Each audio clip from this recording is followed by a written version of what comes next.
Wow, আজকে তৈরি করব খোলাজা পিঠা। ওফ, ইয়াম্মি করে নাস্তা হবে। আসসালামু আলাইকুম।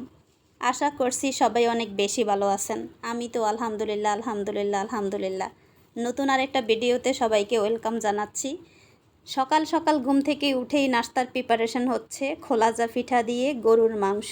ওয়াও, সেই স্বাদের নাস্তা হবে আজকে। কে কে এই নাস্তাটা খেতে পছন্দ করেন অবশ্যই একটা কমেন্ট করে যাবেন। ভালো লাগলে ভিডিওতে একটা লাইকও দিয়ে যাবেন। প্রথমেই বলে নিচ্ছি, যারা আমার চ্যানেলে নতুন চাইলে কিন্তু একটা সাবস্ক্রাইব করে রাখতে পারেন। আর যারা অলরেডি এই কাজটা করে ফেলেছেন তাদেরকে অসংখ্য ধন্যবাদ। সকালে ঘুম থেকে উঠেই যেটা করা হচ্ছে, আমাদের মহিলাদের ভীষণ একটা মাথায় প্রেশার থাকে, কি নাস্তা দিব পরিবারের সবাইকে। তো আজকে আমি ঘুম থেকে উঠেই চিন্তা করলাম খোলাজা পিঠা বানাবো, আর গরুর মাংস রান্না আছে, গরম করে দিয়ে দিব। এটা ছিল আমার লাস্ট পিঠাটা, একটু বড় ভারী ছিল তাই উল্টে দিয়েছি। দেখতেই পেয়েছেন কতগুলো ইয়াম্মি করে নাস্তা বানিয়ে ফেলেছি। এই রুটিটা সত্যি এত বেশি মজার হয়, যে খাবে সে কিন্তু একটা খেয়ে সন্তুষ্ট নয়, সে কিন্তু কয়েকটা খেতে হয়। তাই আমি অনেকগুলো বানিয়েছি। আমার বাসায় যদি আমরা সদস্য কম, কিন্তু বেশি করে বানিয়েছি, যার যত খুশি খাও। আর এটা গরুর মাংস দিয়ে এত বেশি মজা হয়, আমরা সবাই কিন্তু জানি। এটা হচ্ছে সবার একটা পছন্দের খাবার। সত্যি কথা হচ্ছে এটা, আজকে সেই পছন্দের নাস্তা আমি বানিয়ে ফেলেছি। এখন দুমদাম খাওয়ার পালা।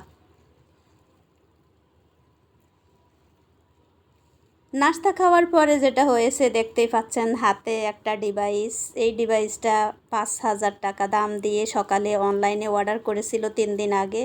সকালে ডেলিভারি ম্যান এসে যখন বলছে 4,975 টাকা দেন, একদম মাথা গরম হয়ে গিয়েছে। সকাল সকাল ঘুম থেকে উঠেই 5,000 টাকার সদাই কিনা, এটা কেমন হলো। যদিও এগুলো ছেলের প্রয়োজনে ছেলে কিনেছে, তারপরেও ছেলে রাগ হয়েছি দেখে এসে মাকে 5,000 টাকা দিয়ে বলে, ধরো টাকা নাও। আমি অনেক রাগারাগি করেছিলাম যে এত টাকার জিনিস কিনবে। দেখেন, এই ছোট্ট জিনিসটার দাম 5,000 টাকা। আশ্চর্য হলেও সত্য, কিন্তু আজকালকার দিনে বিভিন্ন জিনিস, স্যাটেলাইটের জীবনে অনেক কিছু এসে পড়েছে আমাদের হাতের দোরগোড়ায়। পছন্দ মতো কিছু কিনলেই পছন্দ মতো টাকা দিয়ে কিনতে হয়। তো 5,000 টাকা দিয়ে ছেলে এই ডিভাইসটা কিনেছে। সঙ্গে এটার ভিতরে কী ছিল এটা খুলে দেখলাম, দেখি এটা হাত মোজা, আঙ্গুল মোজা, ফিঙ্গার মোজা। বাহ, ভালোই তো। যাক, সব কিছু মিলিয়ে এটির ছেলের কাজে লাগবে, তাই মন খারাপ করে কোনো লাভ নেই। আমি দুপুরবেলা রান্নার জন্য নিয়েছি গরুর মাংস আর হচ্ছে কচু। সিম্পল কথা হচ্ছে কচু। এই কচুটা হচ্ছে আমরা যেই কচুর ডাঁটা খাওয়া হয়, সেই ডাঁটার যে গোড়ার অংশটুকু থাকে মোটা ভারী, সেই অংশটাকে সাকা সাকা করে কেটে, যদিও আমি কচু কাটতে পারি না, আমি এটা বাজার থেকে একবারে কেটে নিয়ে আসছি। এখন শুধু ধুয়ে বসিয়ে দিয়েছি। বাজারে মহিলারা বিক্রি করেন এটাকে কেটে সেটে যে যেইভাবে সাইজ করতে চাবেন সেইভাবে করে দেয়। আমি বলে দিয়েছিলাম মাংস দিয়ে রান্না করব, গরুর মাংস, তাই ঠিক এইভাবেই কেটে দিয়েছে। এখন কেটে নিয়ে এসে একদম ধুয়ে জাস্ট বসিয়ে দিয়েছি। তো এখন গরুর মাংসটাকে আগে থেকে ভালো করে কষিয়ে নিয়ে মজা করে রান্না করা হচ্ছে গরুর মাংস দিয়ে কচু। এই খাবারটা কে কে পছন্দ করেন কমেন্টে জানাবেন। আমার কিন্তু অনেক বেশি পছন্দ।